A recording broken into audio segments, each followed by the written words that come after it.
Hello, hello, hello. It's Dr. Tread Rissacker. It is 9:30 in the morning. It is March 27th of 2024, and I am back online. I took a little hiatus, just took a little time off, but I'm still here, and I have some incredibly important news to carry with you today. I've been doing a lot of health journeys on my own, and I recently have embraced some fasting. Yeah, some fasting. I've been reading a lot about intermittent fasting and time restricted eating and the benefits of fasting, and it was absolutely mind blowing the results that I got from my fasting. So I'm not really here to talk about fasting today. And what I am here to talk about is your brain activity. Now, you know that the most important organ, every part of our body is important, whether it's the lungs, the head, the brain, the heart, your muscles. You're only as strong as your weakest link, as they say. And yet it's amazing how much time we spend on our teeth, maintaining our beautiful smile, because people see that. And we also work pretty hard on our posture because we don't want to be slumping. And of course, maintaining a nice look, a nice, slim, trim, healthy look would be, getting rid of that outside body fat. Now, and these are super important. However, nothing comes as important as your brain health. I remember my mom, who was, a fantastic mom, passed away a few years ago. And one thing she always told me, and I remember this very well, is she said, you need to take care of your brain. She says, eventually your muscles will get weak and your looks will go away. And the only thing that you're really going to have to rely on is your brain activity. How healthy is your brain? So quit doing things which would harm your brain. And, when you're in your late teens and, just getting out of high school and stuff, it was hard to relate to that. But I sure understand it today, because as I'm now getting into my golden years, I am now 63 years old. And truthfully, I'm healthier than I've ever been, because I just decided it was time to do something. I don't want to be sick, and I don't mind dying. I just don't want to be sick before I die. Who wants to have that? And it's a term we called lifespan, is how long you're going to be on the planet. Most people understand the term lifespan, but then there's another term called health span. And that would be how healthy you are until you reach your lifespan. And you want lifespan and health span to be perfectly equal. You want them to be together. In other words, you want your health to run out when your life runs out. Now, try the opposite. Have a really long lifespan, which medicine and knee replacements and all the different types of emergency care we have available, it will extend your lifespan. But what is about your health span? Do you want to? I'd rather be 75, 80 years old and have my health span equal my lifespan and then die, versus losing my health in my 50s or 60s and then living another 20 years being sick and miserable. That, to me, is why I have the Slim Body Laser Spa. It's why I've dedicated so much of my time and effort into educating people about wellness and about choices you make. I don't mean to be critical of medicine and all the drugs, but in my opinion, medicine should only be used as an emergency when you messed up, when you've made mistakes, when you're in trouble and you need crisis care. They're wonderful at crisis care. Don't come to a chiropractor if you're in an auto accident and you're bleeding. We're not going to be able to help you. Medicine is super at first aid and this type of care, but it's terrible at managing chronic diseases. I mean, the symptoms, the system is against getting cures. The medical pharmaceutical industry and the medical industry and the hospital industry is not really that they're not really focusing on prevention and things you can do to not need medicine. They believe in medicine. So every suggestion you get, every time you go to the doctor, it's going to be their model of healthcare. And to me, let's realize that you can make choices today to make better choices, to live longer, to live fuller, and to have more enjoyment from life. And you know what? It really begins and ends in your brain. So that's why I'm here today. I'm going to bring out this. This is a PowerPoint that I had gotten from a group that I had done some work for. And I had done this presentation several times at some assisted living centers. And it just made sense to do it here. Okay, so I hope you enjoy this. So this is a presentation called The Keys to Embrace Aging. And this is about brain activity. And this is all of the things that you need to know about maintaining and sustaining a healthy brain. All right. I know it doesn't get much attention because it's buried in the skull. And when we think of brains, I think of crazy scientists, pulling brains out of petri dishes and out of jars of formaldehyde. But that's really not what we're talking about here. Your brain is the center of everything. All of your bodily systems, your heart, your lungs, your kidneys, your digestion, your muscles, your balance, your coordination, your hearing, your ability to see things. It's all controlled and regulated and endorsed by brain function. Brain function equals lifespan and health span. But what do we do to keep our brain healthy? Most people, I didn't know this, much of it. I mean, I had some suspicions that food and diet and exercise and sleep and staying away from toxins was probably a good idea, but I really didn't realize how important it was. So for that reason, I'm going to really go over this today so you understand exactly what's happening, okay? So let me just bring this screen up for you. And I will minimize myself down to the bottom here. And we're going to look at this slide together. Okay, so this is a presentation on keys to embracing aging. Brain activity presented by Dr. Tread's Slim Body Laser Spa.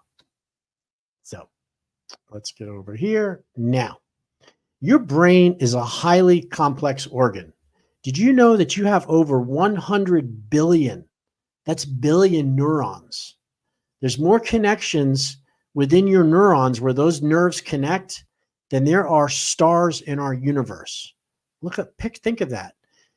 Your brain only weighs 3 pounds, but it uses 25% of your body's energy. 25% is used by only 3 pounds of you. Okay. And 60% of your brain is actually fat. It's not protein. It's not muscle. It's not bone. It's 60% fat. That should be surprising. And for that reason, fat is an excellent source of brain energy. So that's one reason why I point this out. The other thing is it uses 25% of your energy. And there's more connections and more information in there than stars in the universe. And that just blows my mind. Okay, so that's the first part about it. Now, the aging brain and the aging mind and how to fight back. So your brain is constantly changing. It doesn't just stay in one situation. What happens is when these neurons that you see in this example over here, when you see these neurons, I don't know if you can see it over there. These neurons are dendrites, which come out from these neurons. And these neurons grow together as we are challenged with new information. So when you are given a body of water, let's say you see water, and then you see somebody drown in the water, and you realize that could be you, your body is building brain connections to tell you, be careful when you get in the water. And these are grown. And what happens is the connections that you use a lot get strengthened. And the connections that you don't use a lot, the thoughts you don't think a lot about, get pruned. They actually get removed because the brain can't have all of this data going on. It's a storage, but what you need to function on is today. And the truth is this process of connections getting pruned and used connections getting strengthened is the basis of habits, the basis of addiction, the basis of how we learn things. And this process continues throughout your whole life. Now, how can we harness these processes to promote better mental function in aging? You know, so, this is why one of the hallmarks you're going to find out in this little presentation I'm going to show you is that you have to challenge the brain every day. Simply doing the same habits, sitting in the same spot, using the same hand to eat, the same way that you look at the mirror can create brain degeneration because you're not mixing it up. You need to mix things up. Brain responds to challenges. And I think that'll be very clear as we go through this process. Okay, so we understand about the connections. They get pruned if they're unused. Used connections get strengthened. Pretty simple. Now, to establish a healthy lifestyle behaviors throughout your life influences optimal aging. So, first one, positive attitude, eating smart, physical activity, also brain activity, encouraging your brain activity, social activity, being social with other people and mixing socially is very important. Tuning into the times, knowing what's happening around you and all the new incredible things that were so interesting when you were younger. As you get older, you really don't care. But let me tell you, your brain suffers. You want to practice being safe with optimal aging, making sure that you have a handrail if you're unsteady, if you're in a situation, you got to be careful about when you walk. I used to, as a chiropractor, I would tell a person, don't look down when you walk. Look ahead first to make sure there's nothing in the way. Walk forward with your head up and then look ahead and look down to see there's nothing there and then look up again. To keep looking down the whole time as you're walking, that creates brain damage and physical damage. You also want to know your health numbers, and that would be your body fat percentages, your resting caloric intake, your blood pressure, your cholesterol levels, your blood sugar, because all of these factors come into creating brain disease through metabolic syndrome. So the same problem, which is affecting your blood sugar, that's affecting your body's ability to process glucose, is also affecting your brain's ability to get energy from the body, and thus cognitive problems happen. How to prevent dementia. Know your numbers, man. Stress management is huge. Stress is a fight or flight response. We're either running from something or hiding from something, and we're not thinking about long-term math equations. You're not thinking about where you're going to be in 10 years. You're not going to think about who you love and who you don't. When you're under stress, it's about protecting your body from death. You become very over concerned about your health. And then the other part is you feel like you're running out of time. That's how humans respond to stress. They get concerned about their body. They're worried about health problems, and they never think they have enough time. And that's comes back to primordial fight, and flight stress response, where the animal is worried about being killed and wondering how long it's going to take to get out of that situation. Humans show up as stress. Also, managing your financial affairs. We live in a world that requires money. We haven't gotten around that. If you're broke and you don't have money, you're going to have a lot of stress. And you need to manage your financial affairs as you get older so you have that money. You're not stressing out over every time the gas goes up a few cents. And sleep. Sleep is critically important. Sleep, of all of the things here, not one of them is more important than others, but sleep is really important. And when you have stress, when you're not comfortable, when you have a lot of going on in your mind, you have a bad attitude, your social is suffering, you're not in with the times, sleep suffers. And when you suffer sleep, your brain suffers. You need to take time for you. All right. So there's a new thing called neurobics. A neurobic is an aerobic exercise for the brain, just like you would do aerobic exercises for your muscles, for your joints. There's also exercises you can do for your brain, and they're fascinating and challenging because you can use all of the senses to exercise your brain, which helps your brain get stronger by growing new connections. That is the healing of brain, is growing new connections. Neurobics, or aerobic exercises for the brain, they force you out of habitual routines that do not demand as much brain power. For example, you don't think about the way in which you brush your teeth every day or every night. You just do it.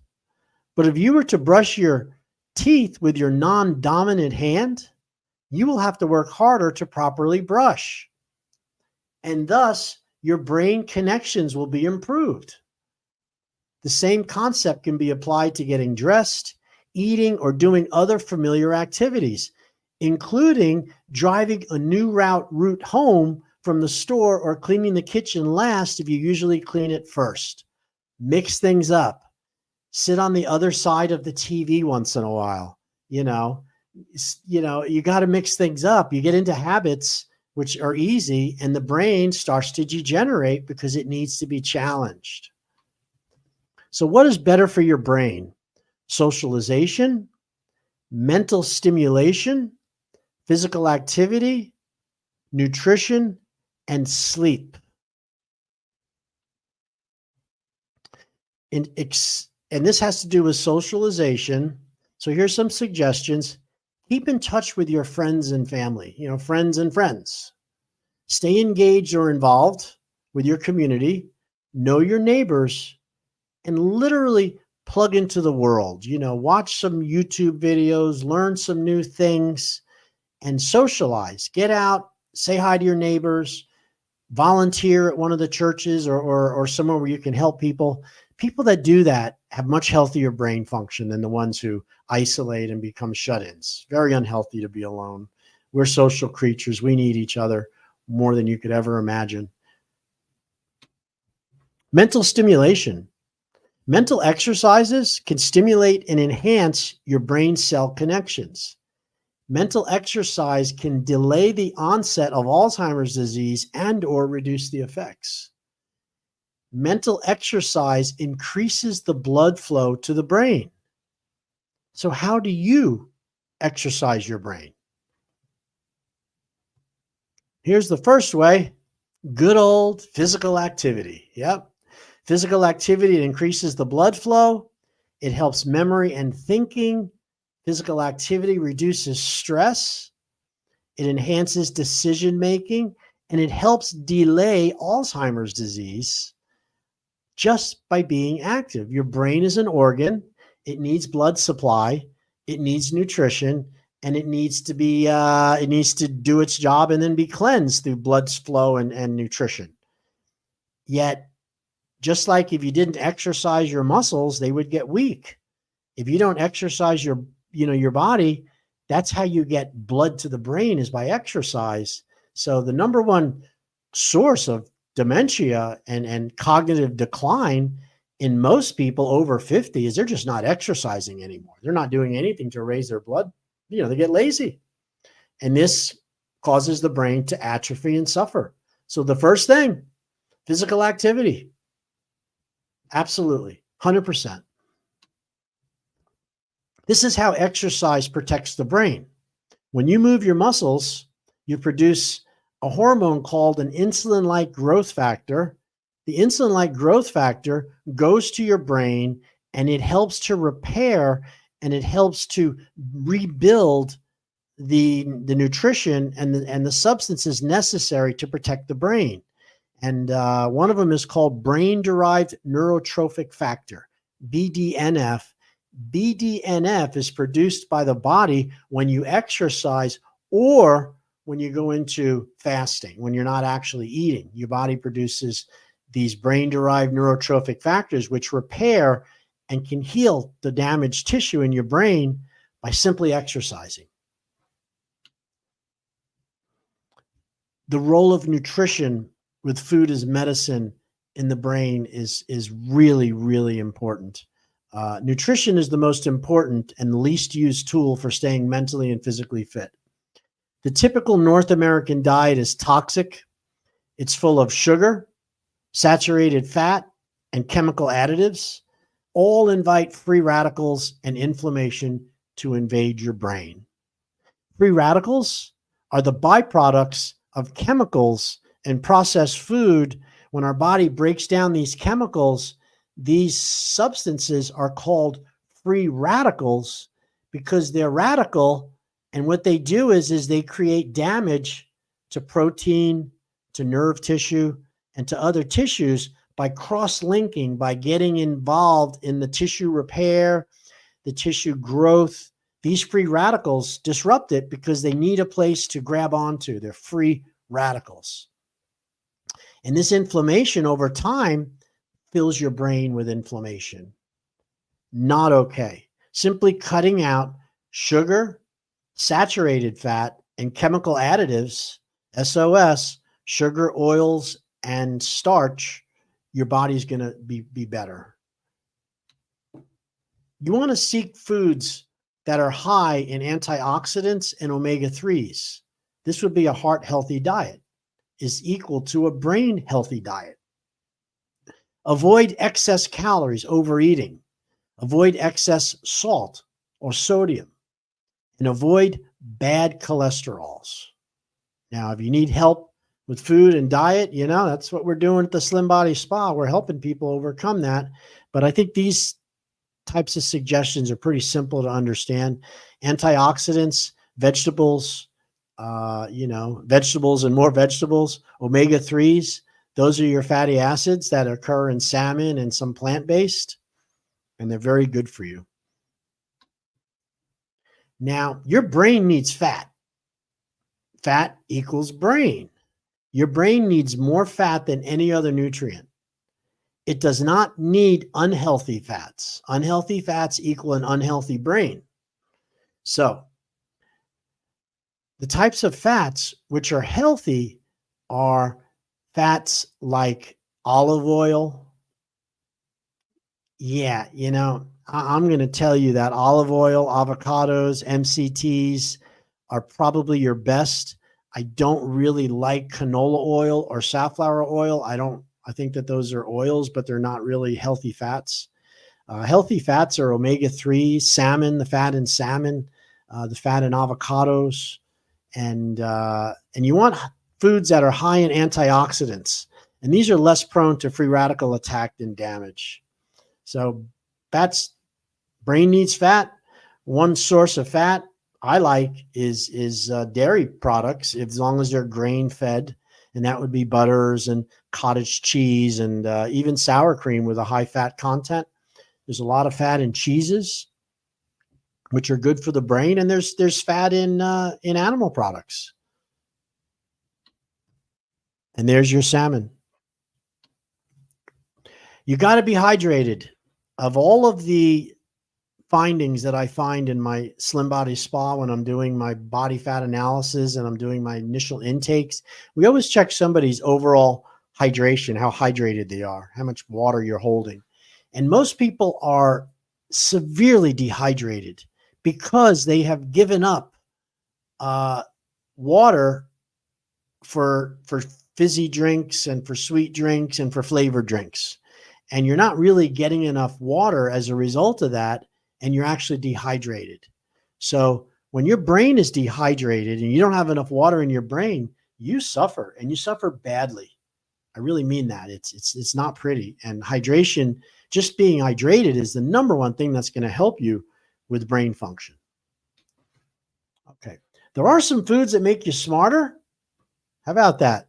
Berries, blueberries, raspberries, blackberries. They're smart because they have antioxidants.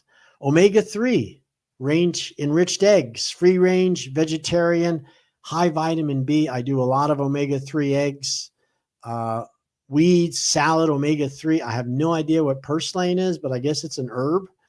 Another beneficial fat would be wild sockeye salmon. Okay. Studies that people that eat a lot of salmon are some of the happiest, healthiest, smartest on the planet. Spinach, yeah, Popeye was right. Spinach was good, and it has lutein and antioxidants, including folic acid and vitamin B. Also, some seeds, pumpkin seeds, ground flaxseed. These have these good omega-3s. Walnuts and walnut oil are fantastic omega-3s. Give me 1 second. I have to just recycle this.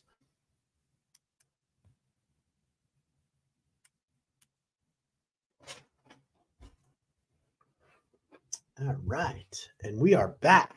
Yeah, there's every 30 minutes, my camera has to be recycled. So I needed to do that.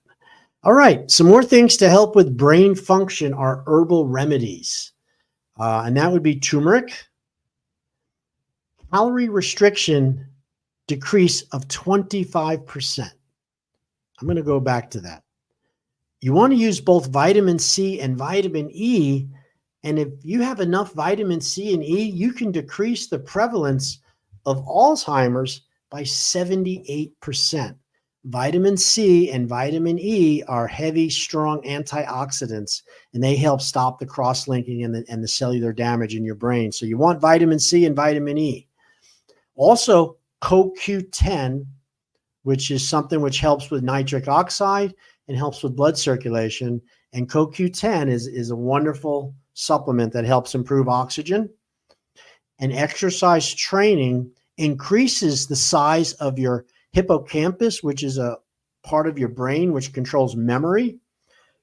And you should be getting vitamin D. If you don't know about vitamin D, since COVID, you've been living in or under a rock somewhere, because vitamin D is super, super beneficial, and it activates over 900 genes that help with health.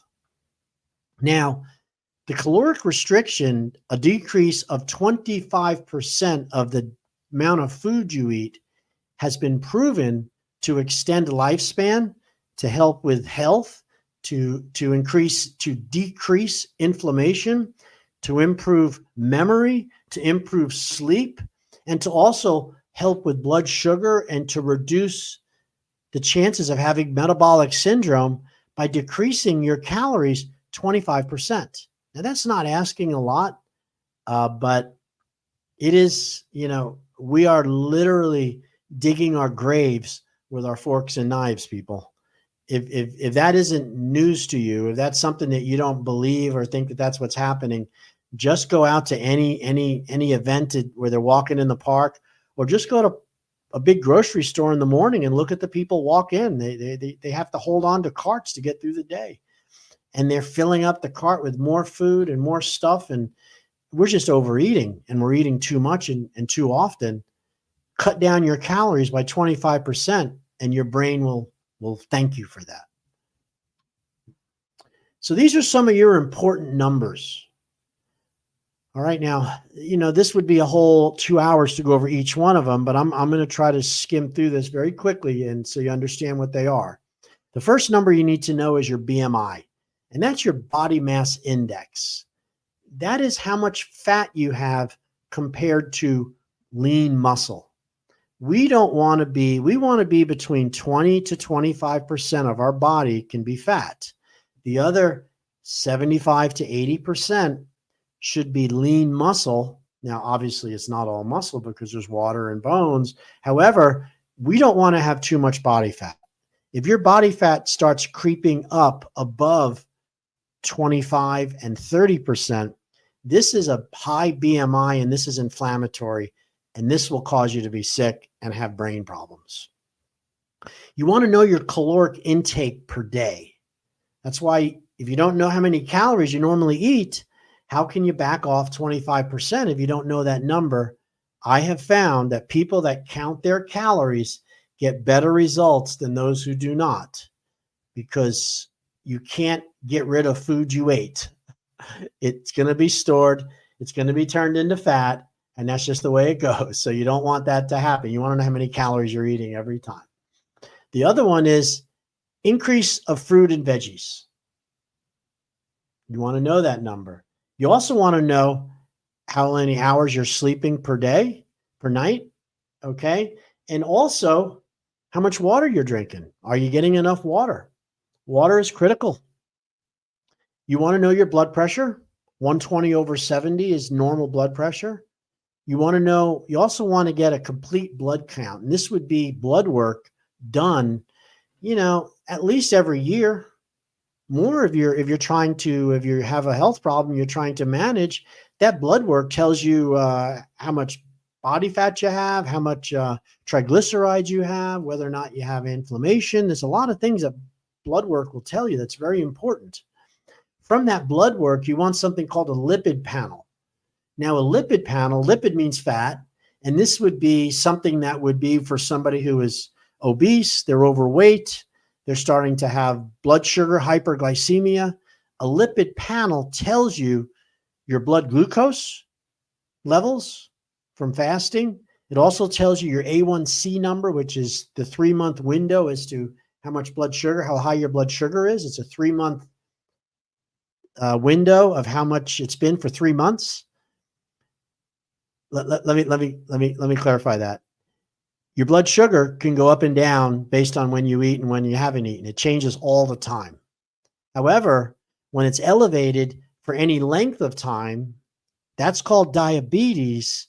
And the best marker to look for diabetes is the 3-month A1C number, because the A1C number is a test where they look at the red blood cells and they can take it and say, in the last 3 months, X amount of blood sugar has collected in that cell. So this means the blood sugar has been high for a very long time. And that's very indicative of bad type 2 diabetes. You'll only find that out with a lipid panel. It'll check cholesterol. It'll also check HDL and LDL levels. All right. Another important number is the vitamin D level. We do make vitamin D with sun and cholesterol and certain, things, but because we're hiding from the sun, we're taking cholesterol medications nowadays.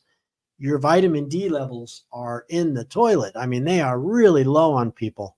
So whenever you go to the doctor, it's incredible. I mean, 90% of the people are vitamin D levels that are critically low. So taking vitamin D supplementation, if you're not out, a sun worshiper, is a really good idea. Okay, so you want to maintain vitamin D levels. Your AA and EPA ratios. Also, is your thyroid balanced? Thyroid levels can lead to brain problems because thyroid controls metabolism. Low thyroid levels equals weight gain and fat accumulation. High thyroid is just the opposite. That's called Graves' disease. And this is where everybody is too thin. You're not able to hold fat. So you want to know your thyroid levels. You also want to know your testosterone levels. Of course, in men, it's critically important, but you women have testosterone also. And testosterone is the hormone your body produces in small amounts if you're a female, but in large amounts for a man. And testosterone is a protective hormone which protects the cells from cellular damage, and it builds tissue. So you want to have decent testosterone levels for health. Homocysteine is another amino acid which you should have checked. You want to know your homocysteine levels. You also want to know your C-reactive protein level. Now, C-reactive protein is a biomarker that you find when you do blood work, which is a very indicative of internal inflammation, swelling, inflammatory disease, heart disease, vessel disease, leads high C-reactive proteins. And of course, you see the HbA1c I went over as part of the lipid panel, and fasting blood sugar. So here's some healthy foods. This is some good information here for nutrition. You want to try dark-skinned vegetables, cold water fish which occurs in, why cold water? Because it has more oils. Salmon, cod, swordfish. They have more oils than fish that occur in the, than tilapia or fish that occur in the in the tidal waters. Cold water fish have better fat. You want nuts? Pretty good idea. dark skinned fruit. Now, why are we saying dark skinned fruits and dark skinned vegetables? Because those colors, those purples and those blues and those yellows and those reds, those are phytonutrients that are not, you don't really get them if you have processed food. So you want food that's fresh, but has these colors in it. That's going to help your brain function better and longer. You want to drink lots of water, eat whole grain. Now, that's not the same. When you see whole grain, the bread you see that says whole grain bread, that's not the same thing. That bread's been processed from whole grains, but because it's been processed, there's very little whole grain left in it. So whole grain is raw. And don't be confused on that. You know, a whole grain muffin that's been baked and cooked and loaded in sugar is useless. It's poison. You want lots of olive oil, and we know that's to be good.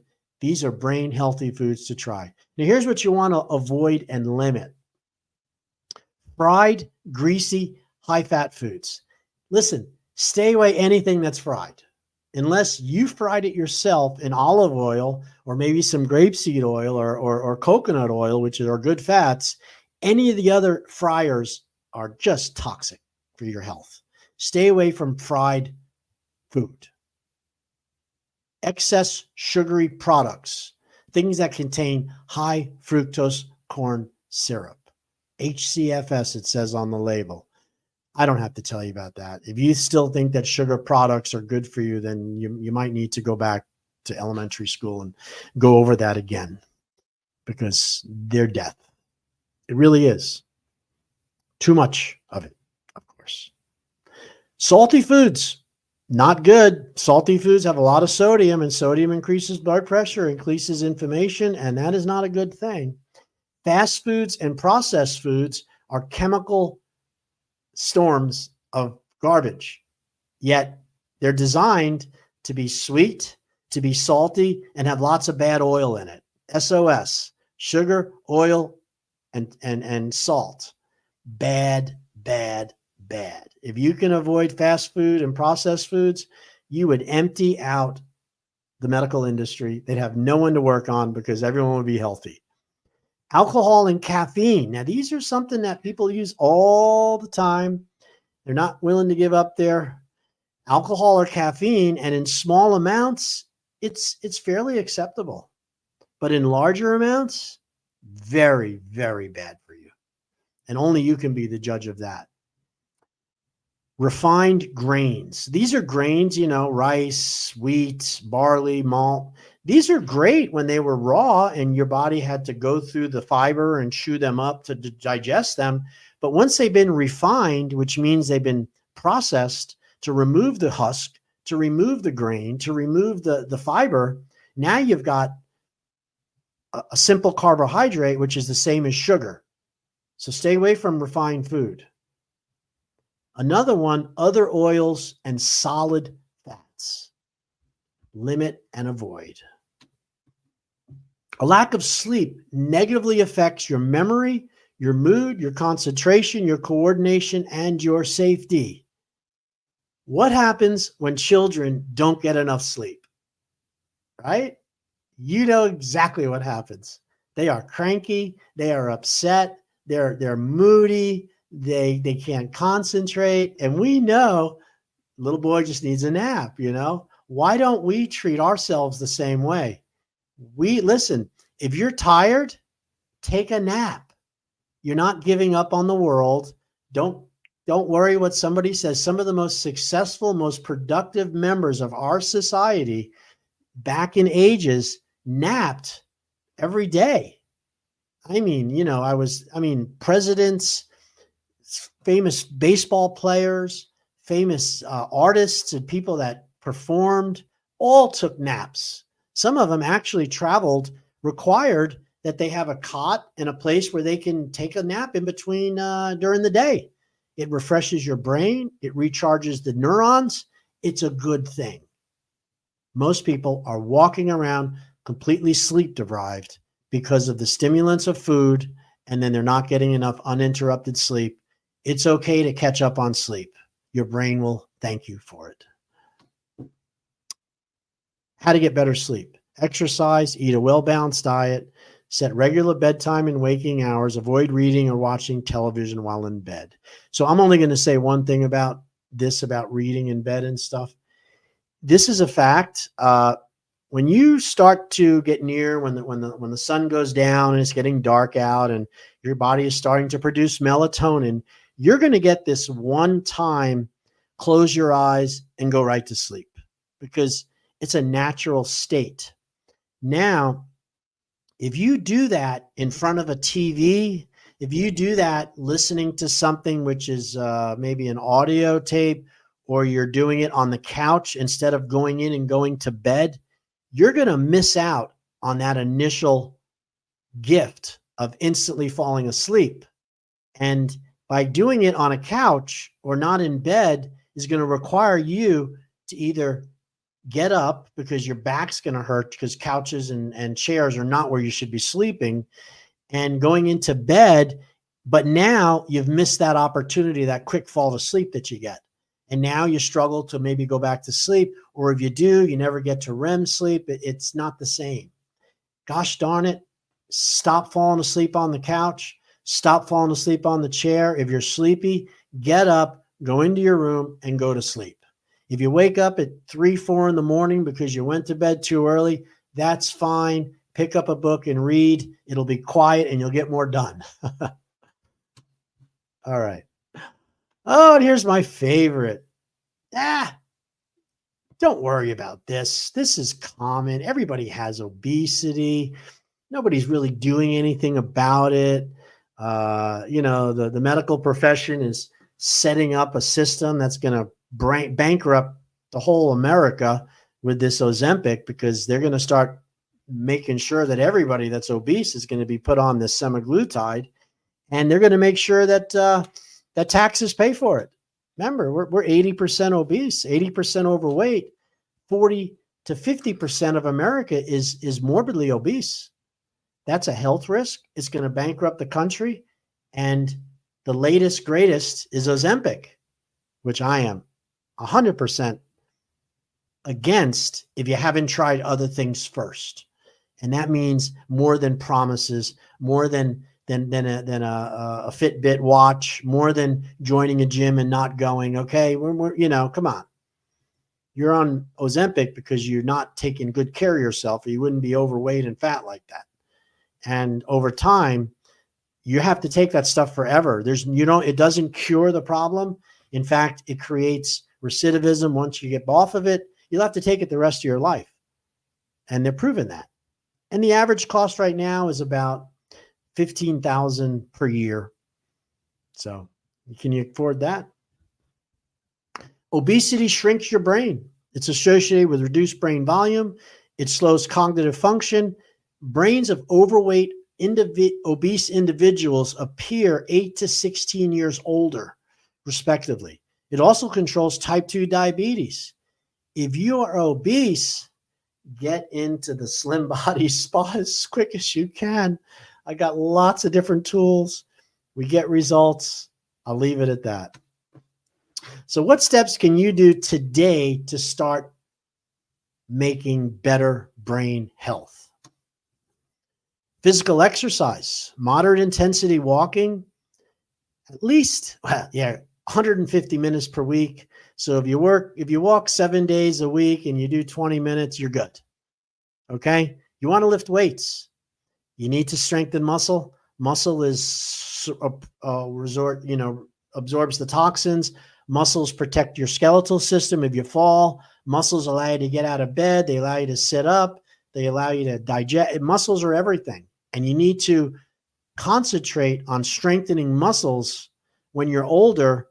And once you're over 50, you have to lift weights. You can't get the muscle strength back just by walking the bridge or riding on a bicycle. I mean, for the most part. You need a healthy diet. Brightly colored fruits and vegetables, at least 5 servings a day. Your healthy diet should contain fish, ocean, swimming fish every week, and also a Mediterranean diet or a DASH diet or a keto diet, which was not in this study, but keto is proteins and healthy fats, low carbohydrate.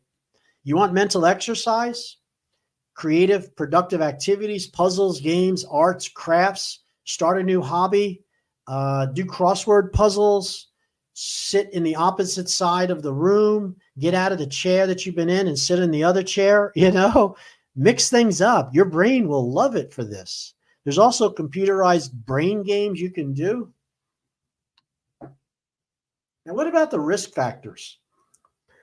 Now, I've been talking about brain health and I've been going over this, and now you're starting to realize that it's important. But listen, if you have any of these problems, this is really important to you because you're at a huge risk of developing dementia, Alzheimer's, and the fact that someone's going to have to take care of you the rest of your life if you don't do something to help yourself.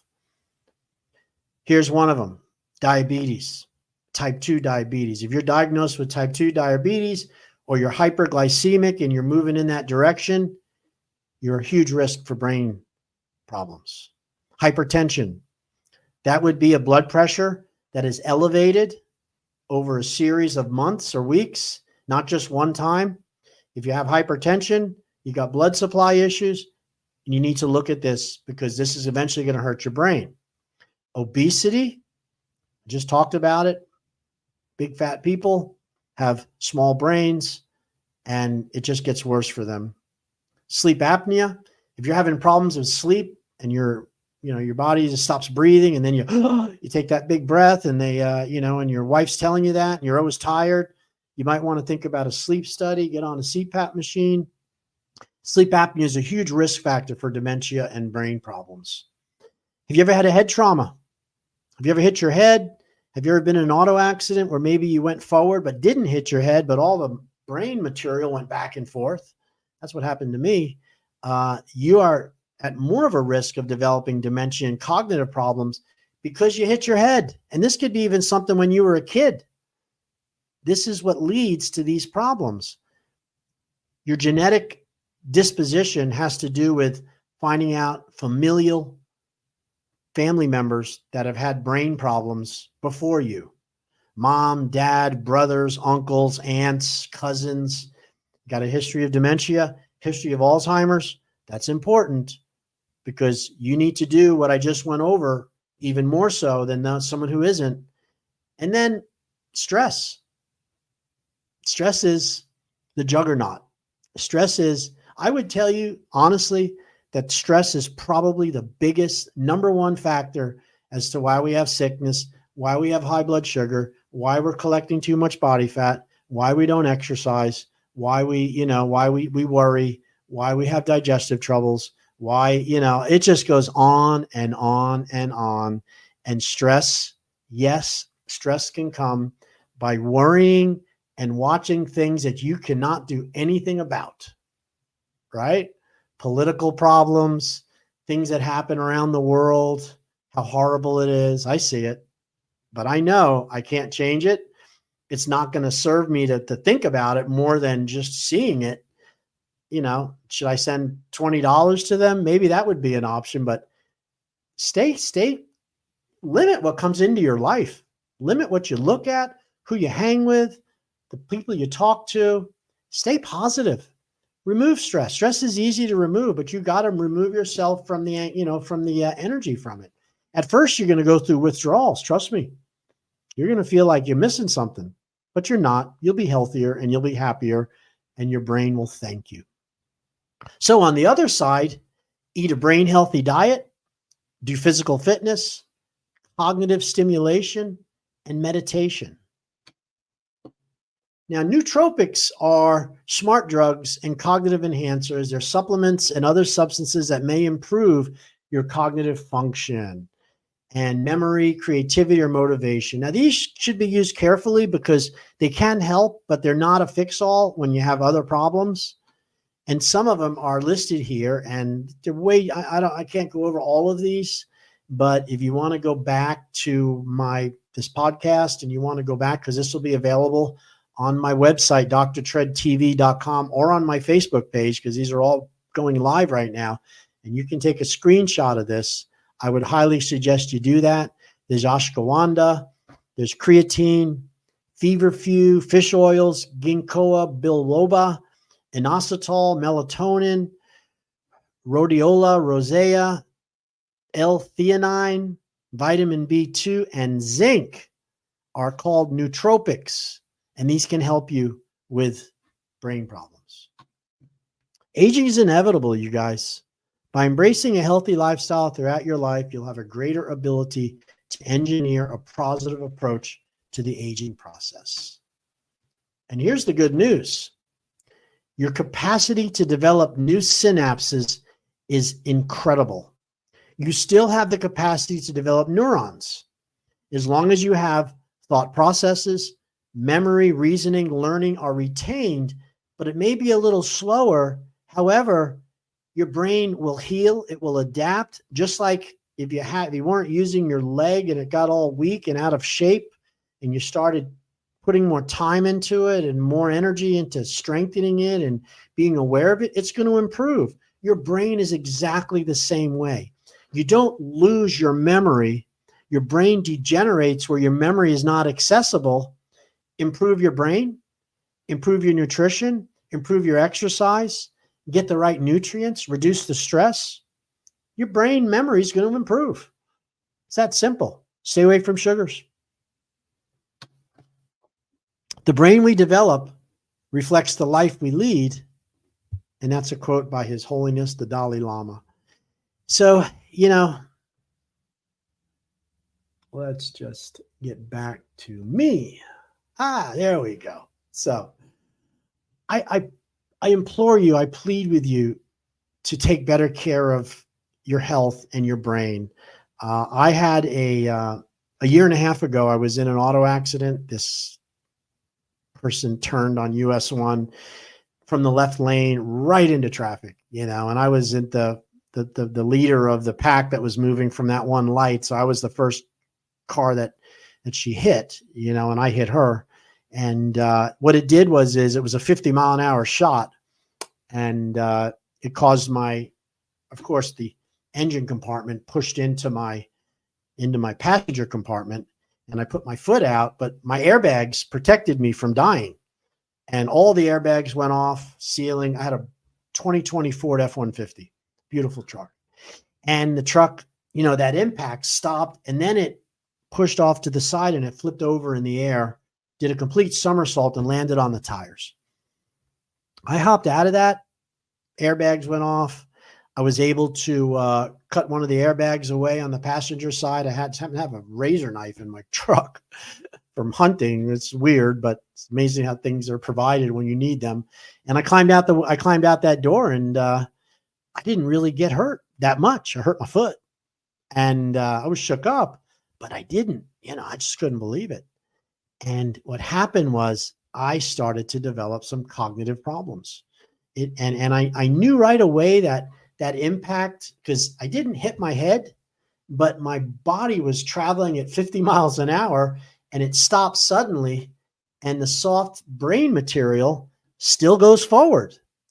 And what it does is it can cause a very small tear in the brainstem where the gray matter, which is what you would think of in somebody's brain, is that jelly looking stuff in the brainstem, is more like the horse hairs, or like a broom, like a corn broom. Those fibers are very thick. And when that soft mass gets pushed on top of it, it tears some of those fibers. And those are connections to your thoughts, to your vision, to your hearing. For me, it was cognitive. It was numbers. It was some short-term memory things. And I went right away, right at the accident, because I didn't break anything. And I went to the chiropractor, of course. But one of my friends is a neurologist. His name is Dr. True. And he's a board-certified neurologist, chiropractic neurologist, and he specializes in brain therapy. So he used his laser to help me heal from it. And I was super, super grateful. So I went to Dr. True. He helped me out enormously. And now I'm really, really working hard on keeping my body healthy and helping with my brain to be healthier. And when you see my face, you know, and my whole face has changed since I lost that weight. And I can't say enough for it. So listen, if you need any help, call my spa, 772-223-5885.